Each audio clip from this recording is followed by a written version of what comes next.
সারা জীবন তোর ঘরে বসে খাওয়াইতেছি, 10 বছর ধরে তোর পড়াশোনার পিছিয়ে টাকা খরচ করতেছি, তারপরে তোর লজ্জা শরম নাই? সারাদিন পড়াশোনা বাদ দিয়ে খালি বন্ধুদের সাথে আড্ডা দিয়ে বেড়াস। এইভাবে আড্ডা দিয়ে বেড়াইলে তো পরীক্ষাতে ফেল করবি। পড়াশোনা করবি না সেটা আগে কইলেই তো হইতো, কমসে কম আমার এতগুলো টাকা নষ্ট হইতো না। তোর মতো পোলা যেন কারো ঘরে জন্ম না হয়। যা বের হ আমার বাসা থেকে। আবার টাকাই রসুস কেন? বের হ। তোর মতো পোলা থাকার চাইতে না থাকাই ভালো।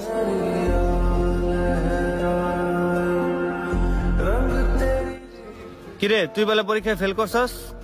তোরে দিয়ে ইচ্ছেতে ভালো কি বার হইব? পড়ালেখা তো আর তোর দ্বারা হইব না। তুই থাক, তোর সাথে চলে আমার নিজেরও মানিজ্যটা খোয়াইতে চাই না।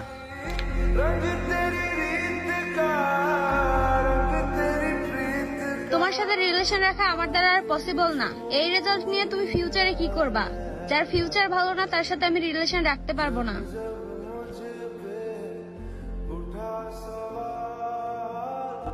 নিশ্চয় আল্লাহ যা করে ভালোর জন্যই করে। আল্লাহর উপর ভরসা রাখেন, আবার নতুন করে শুরু করেন।